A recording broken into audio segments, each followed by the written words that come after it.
your spirit ground. Yata, everybody. Welcome back to Warm Embers. I'm here with the lovely, talented, entrepreneurial queen, Melody Lewis. Welcome, Melody. You want to tell us about yourself? Give us your intro. Hello, Kamadhu. Thank you for having me.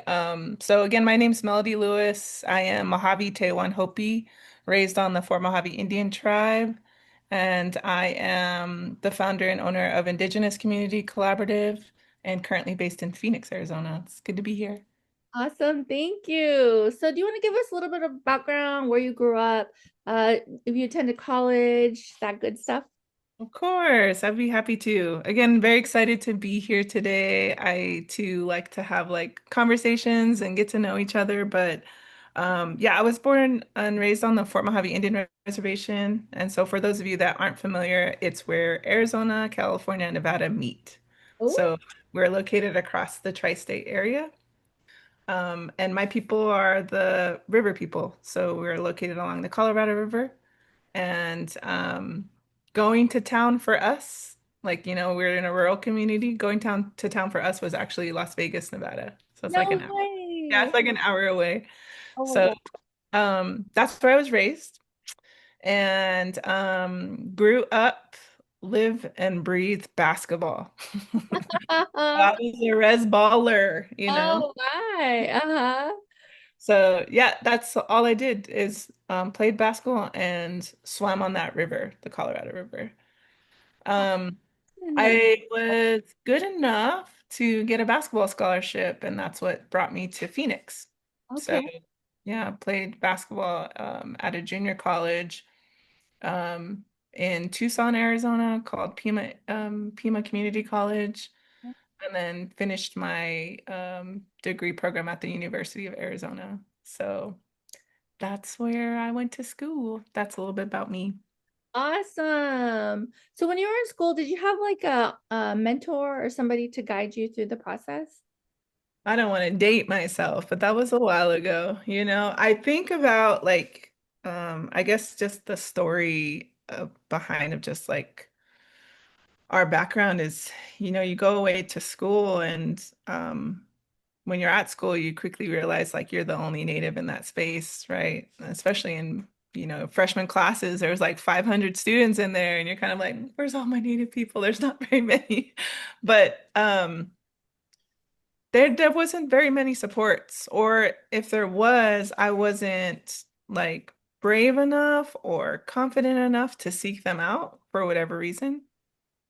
I also probably was really more, like I said, basketball consumed my life. If you're a college athlete, like it takes over your entire schedule. So I don't know. I guess my mentors were my friends that were also experiencing similar experiences that I was, coming from a rural community, being like not finding so many people that look like us. Definitely gravitated towards the natives. So a lot of we had a lot of peer support, I guess. That's awesome. That's really helpful. Okay, so after you graduated, you launched into the workforce, and then along that way, you became an entrepreneur. So can you Yeah. tell us about your journey and what spurred that? Yeah, I'm sure this is also similar for like maybe the audience that's an Indigenous person. Usually when you're going away to school, you're usually getting a degree that's going to benefit your community because you're going to want to go back at some day, right? So I come from a family of human service workers. My dad's a social worker, has been a social worker my entire life. My mom's she started out as a childcare worker and now is running the systems for childcare, early childhood development. So human services was always a place that we grew up and knew about. So when I left got my degree, I went back to my community and became a social worker. And that was my first profession. Uh-huh. By far the hardest, most difficult position I've ever had, I bet. but it taught me a lot, Mhm. right? It taught me a lot about myself and our communities and what it means to be a sovereign nation. Mhm. So, yeah, got a crash course on jurisdiction. Again, we Okay. went across 3 states, so I got to learn about, state jurisdiction, federal jurisdiction, county jurisdiction for 3 different states and counties, as well as tribal law. Uh, and so it was like, what the heck? Like, this is but my caseload there was mostly young people, so from 12-year-olds on up. And I quickly found out if I have student or kids that age, there's a possibility that they're probably going to age out of the system. So I Okay. found using my own experience to help them, like get good grades, and this is how you apply for college, and these are the things that you should do. And if you want to play ball, this is, like I start finding myself like trying to share my experience with them so they can be more successful moving on. But there was one program that we had to collaborate a lot with. It was our education department, but also our workforce development department. So workforce development is anything in like skill development or teaches you careers for occupations that are going to be in demand 5 years from now. So I collaborated with them, and when I turned, there so happened to be a position open for the director of the Oh, workforce department. So I applied for it, and then that's kind of where my journey began. I got it. So I was the 25 years old director of workforce development for my community. that's And pretty good. yeah, then that's where I got my crash course of like, again, being an appointed representative for the tribe to represent us at a national level. So at DC and in San Francisco. So also got to learn about, skill development and college systems and how credentials are created there. That just kind of began my journey. But that's also how my entrepreneurship journey started. Okay. So yeah. Yeah, that seems like a big career in such a short amount of time, which is amazing. But that just goes back to you being, I think, your athleticism, discipline, and being able to advocate for yourself. Because we were talking briefly, being able to counter and um speak for yourself, right? Like if you were given a option to take a role at a lower pay than you expected, then I think it's important. Yeah, I would say like, after that job, got brought back to Phoenix. Um, and then coming back from the res to Phoenix, you're recognizing like these shifts of systems that you're entering into. That again, I can name it now, but when I was younger, I didn't know that's what was happening. Yeah. And because for the most part, you are the only Indigenous person in spaces, there's a lot of times the organizations you work for, the employers you work for will lean on you to get guidance on how to serve your communities. Mhm. Like, hey, you were a college athlete. How did you help them get through that? Hey, you were in college. How did you graduate? What were the supports you needed? And I didn't, again, just because I'm trying to help, that Native student or the next generation, I would just give openly and freely, Yeah. um, and not knowing that this was information that they would benefit from to help create their programs or initiatives. But that's kind of how my business came into be. Other people started asking. So it happened Yes. naturally, unintentionally. Like they just said, like, hey, how did you do this? What are your thoughts on this? And all these other companies started to hire me. And then next thing you know, it's now coupled as diversity, equity, inclusion. I'm understanding workforce development and economic development. I'm understanding how to apply my Indigenous perspective and identity into these spaces. And then it just crafted like this whole thing. And that's where Indigenous Community Collaborative came from. That's So, yeah. good. So we It, create Indigenous inclusive solutions in workforce development and economic development. that is so good. And it's so important. Like working environmental, because I worked there so many years, we would see people or read reports where people, non-natives would come into the community, um, get so much information, leave, write a paper, create their career based on this information. And then pretty soon the community would be out of the information. It would just be them standing alone on the information that they got from the community, you know? So that's so important that you've created that. Yeah, I mean, I think that's something that still happens today, right? Where there's like how we steward relationships is very different than non-natives would, right? Like it's very sometimes could be extractive and used for their benefit, uh, intentionally or not intentionally, right? Because sometimes, who knows, Yeah. or very transactional, right? Mhm. So that's not at least how I was raised to steward relationships. They're very reciprocal. You kind of lean on like uplifting each other and mm, I don't know. It's very different. So it's also something I had to learn how to work with Western spaces as well. So being an entrepreneur, I took entrepreneurial classes and it was very American driven to where it's like you can hire like 8 people for 4 days and make the schedule like this so you don't pay them benefits. And you could do so they're like always trying to like cut corn. Like one of the examples was we want to make peanut butter and jelly sandwiches. We'll have these two start, and then it's like no, because they were having fun talking. They're like, no, you have to do it in a factory setting.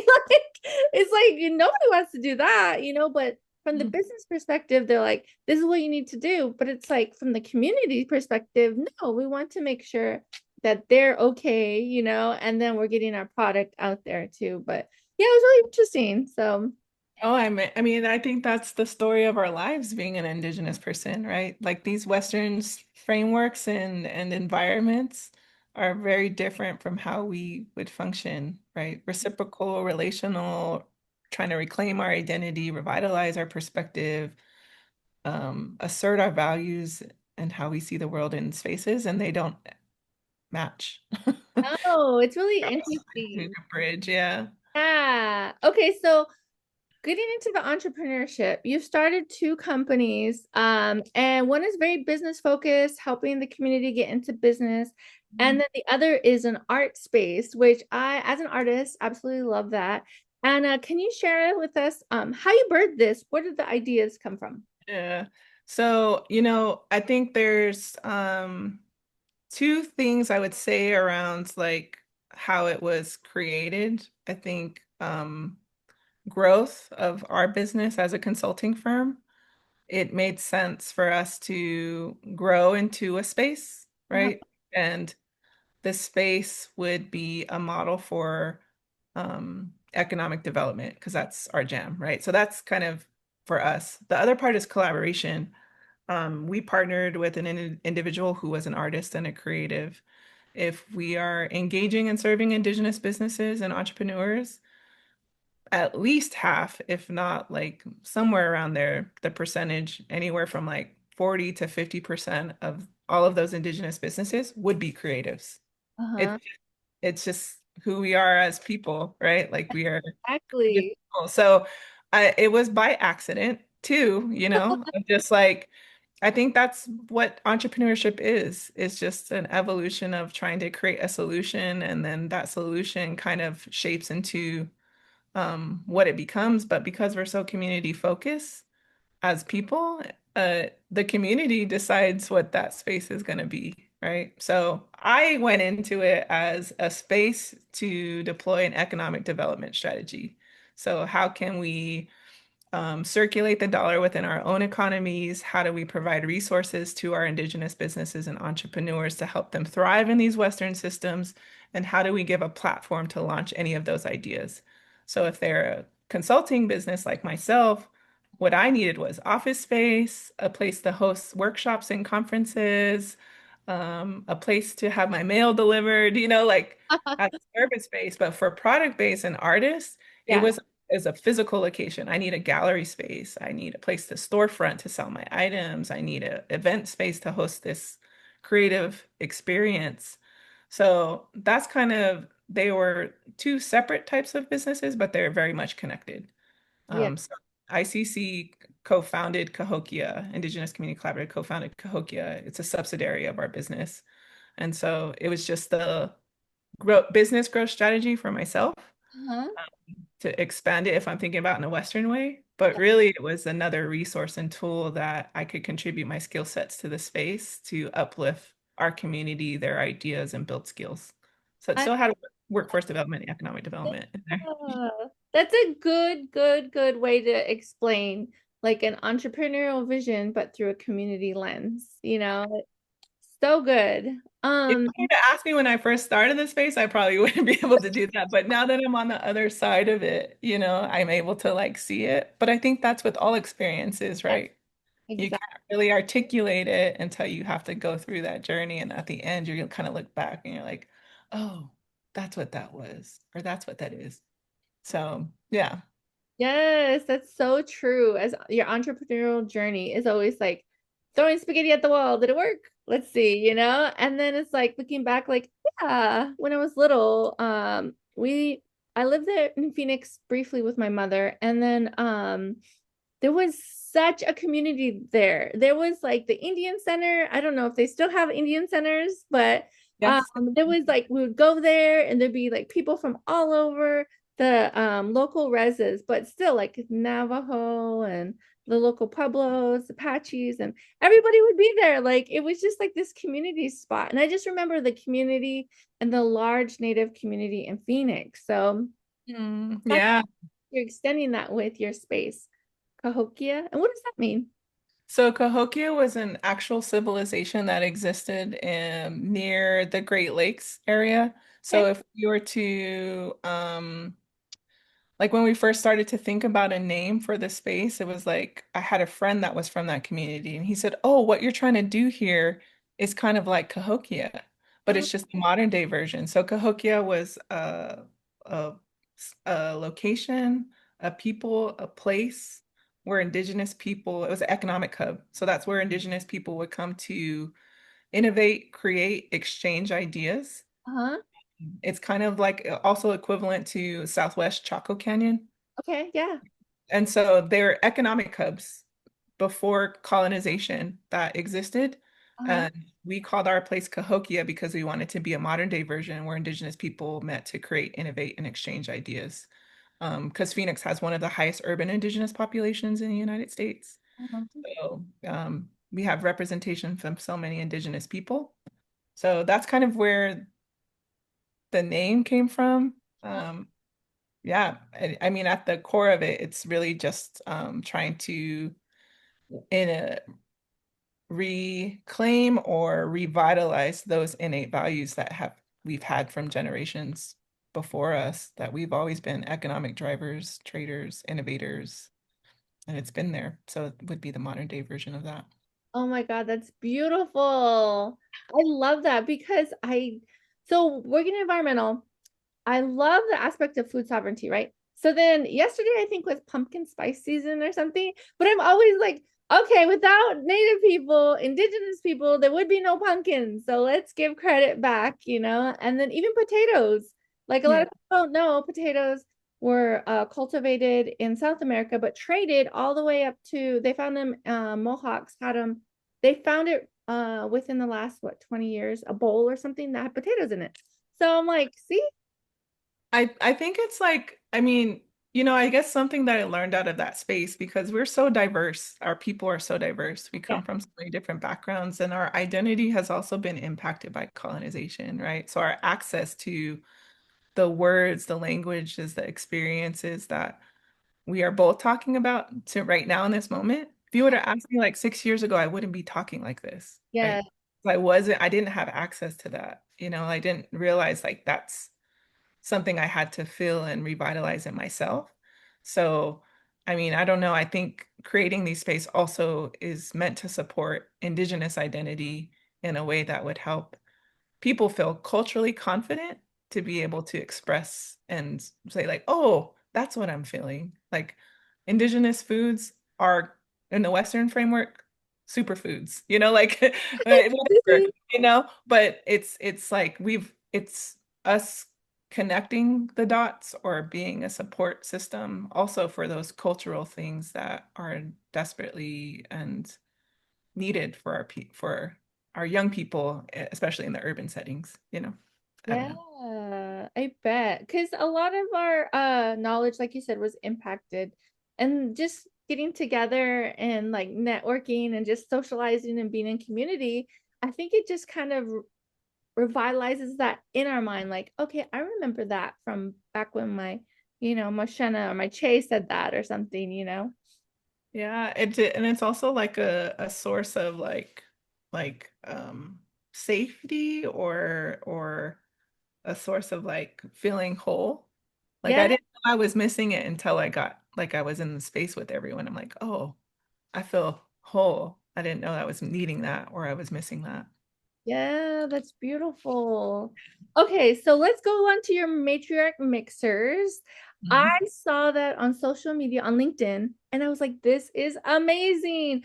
And so I've just been kind of following your journey on the matriarch mixers. And I just think that is so beautiful because as young women, we look towards our grandmothers and our aunties for guidance. And then at one point we shift and we provide guidance. So I was like, this is so beautiful. So can you tell me um uh how that came up? And I'm sure it's like such a great space to be in. Yeah. So I think there's something that I can name right now that has resonated with me on my entire journey from my original story of like leaving my res and going to school, for me going into my first profession in my community as a social worker, to me coming back to Phoenix, like my entire journey, being a business owner, entrepreneur, something that true stays steady for me is being a big sister. And I Oh, am a big sister. Like uh-huh. I'm one of 7 kids. Oh wow. Okay. So I am the oldest sister now. So as the big sister, you like I had the responsibility of caring for my younger siblings. And that meant like again, sharing my knowledge or, being a protector or, trying to be a mentor to them without without question. Like that's just what happens. They just look up to you in that kind of way. And I think that's the same for all of these roles. Is like I was just trying to be a big sister to that entrepreneur, to that business, to that matriarch. So that's where the mixers came from. I really just want to, I get questions asked all the time. It's like, how did you create this event? How did you deploy the service? How did you become a business? How did you have that relationship with this funder? Like, so it's always a way for me to give and exchange back my knowledge. But then it started to get a little overwhelming Yeah. because of the request. So then I was like, how can we create a space where like you need to know all of these, you all need to know each other. Like Uh-huh. you need a financial person, she's over there. You need a media person, a podcaster, Tiffany's like right here. Like Huh? you all need to know each other. So we could all have like uplift each other, but also create this feeling of sisterhood as we're kind of going through it. But I left Cahokia 2 years ago now. And so now it's existing on its own as an art space. Uh-huh. But what I wanted to do and my intention for leaving was that I wanted to be able to continue to build a community of Indigenous businesses and entrepreneurs to give them the skill sets and the knowledge that they need. So that's kind of where the mixers came from. Uh, Yeah. I want to create a space where we connect and convene and create sisterhood through this experience and event. So it started 2 years ago.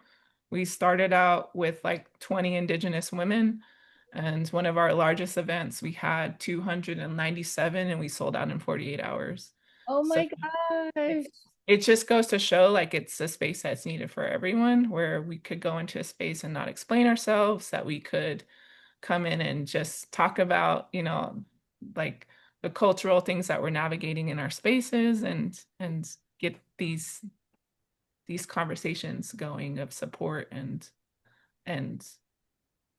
like again the feeling of not being alone. So yeah, we have one coming up. I don't know when this is going to be released, but in Phoenix, we're hosting our first wellness summit through the Mixer, through one of our Indigenous businesses that are participating and professionals that are participating in the Mixers. Because we're always trying to uplift somebody in that space every time.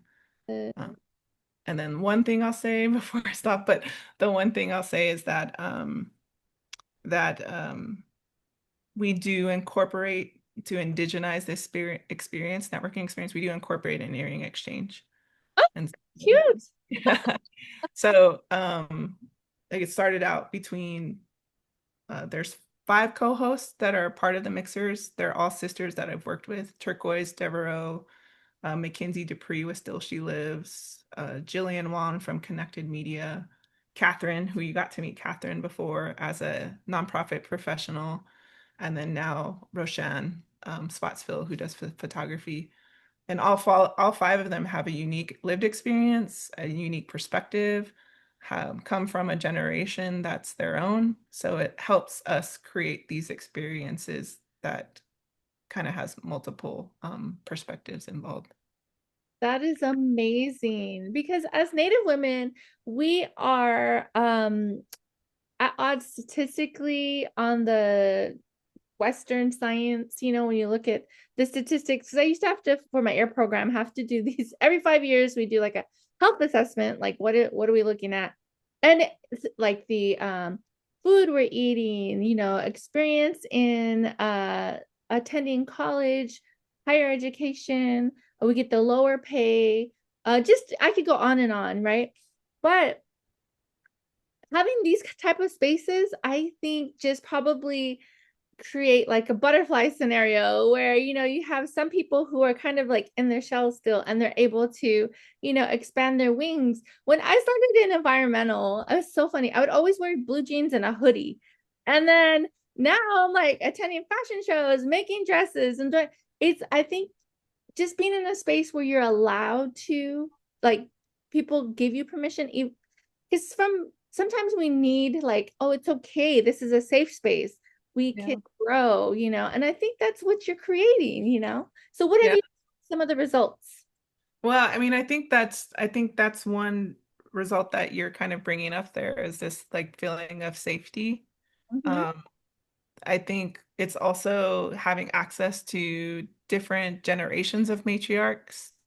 Okay. We have matriarchs that are in there that have paved the way for us that if I wouldn't be able to do this work if it wasn't for them in Uh-huh. that.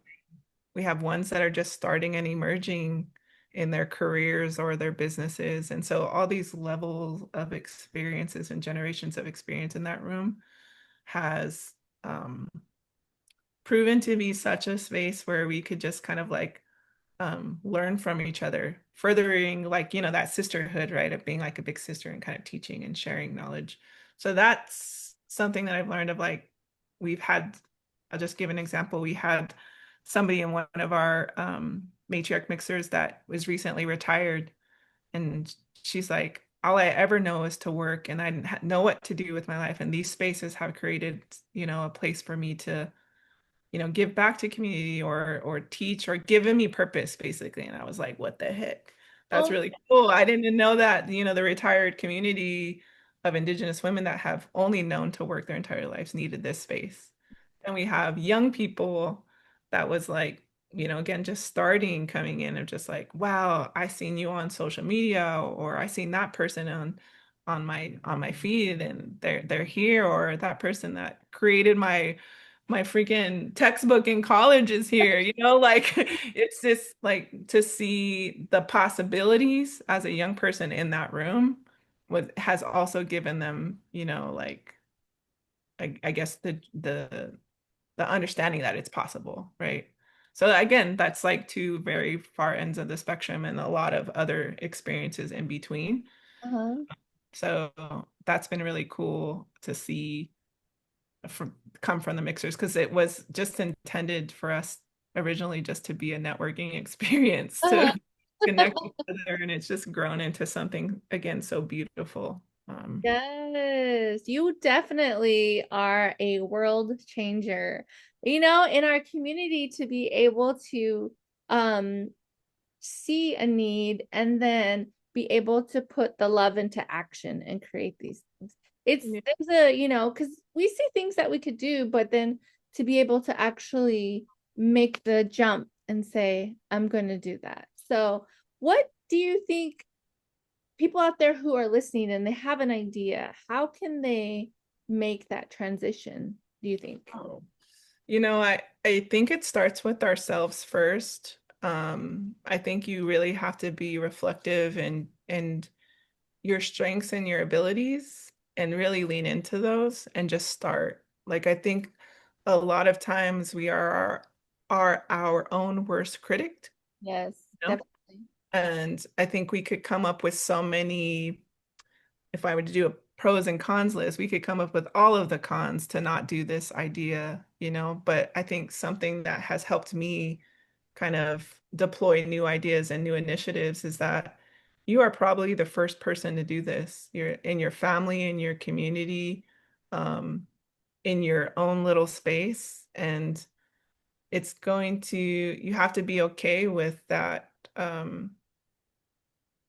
Like that is going to be a journey that you're going to be on, and you have to just start somewhere. Everybody started from somewhere, you Yes, know, that's just start. Yeah. And yeah, you can't think of things of absolute. It's just an ongoing circular journey of growing, healing, yes. and moving through. So that's helped me to realize like there is no step one, step two, step three in this. It's like an Yeah. infinite thing of growth. And I'm like, okay, I just got to start on this circle. I'm gonna just start whatever I have with me and all the knowledge and support that I have with me right now. I'm just gonna start it. What's the worst that could happen? It not work? Oh well, then you just try again on something different.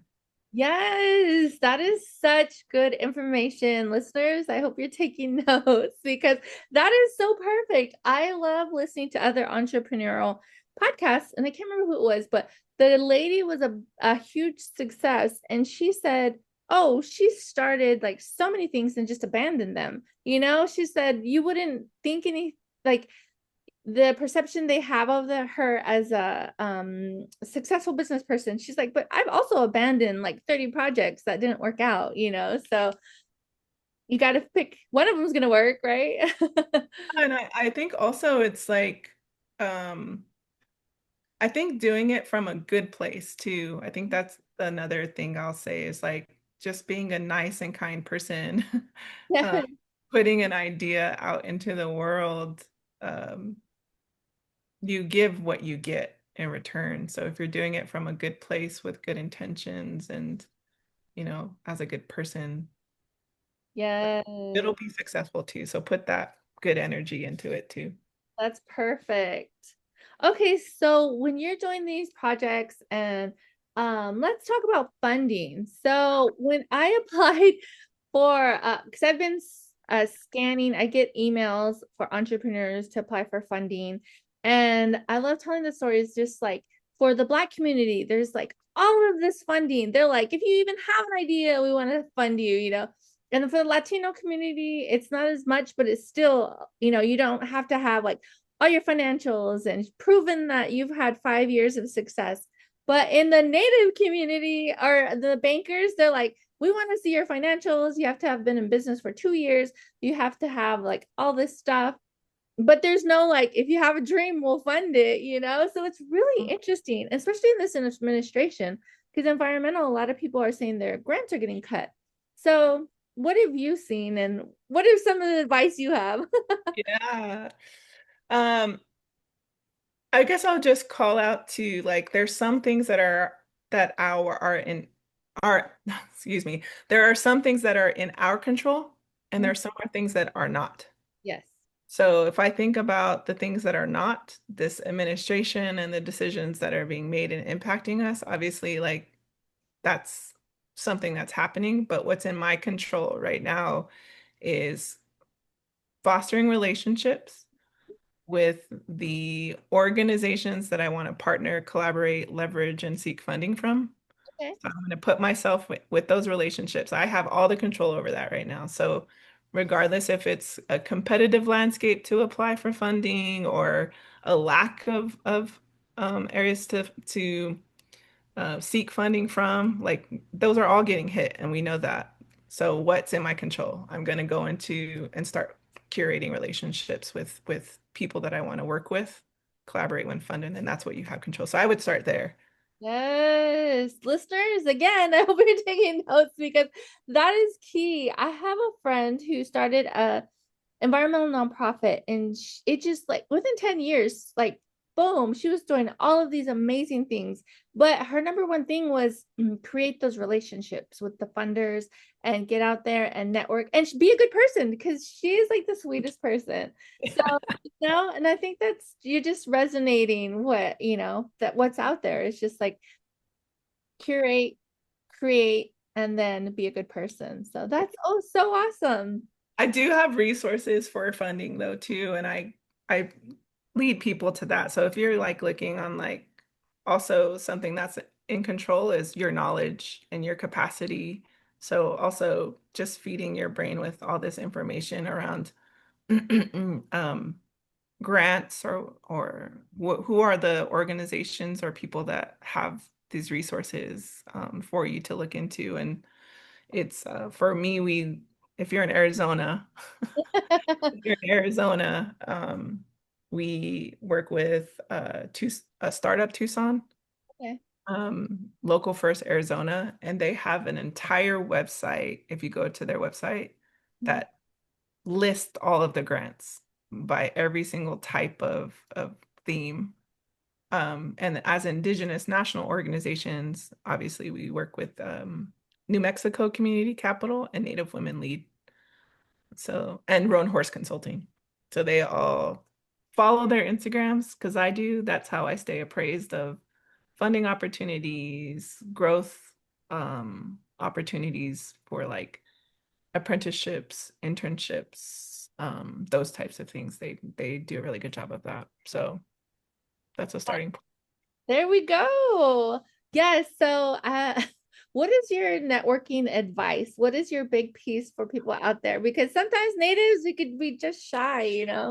Yeah, there's so I have advice for like obviously for an extrovert it's easier, right? Mhm.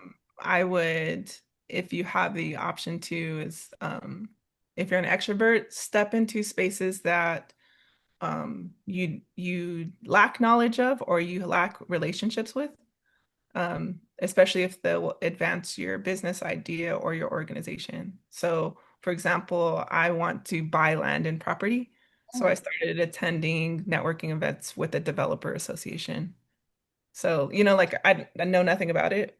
So I just went over there just to network and ask questions. So Yeah. that was one way. For an introvert, my recommendation is to go to networking events with an extrovert.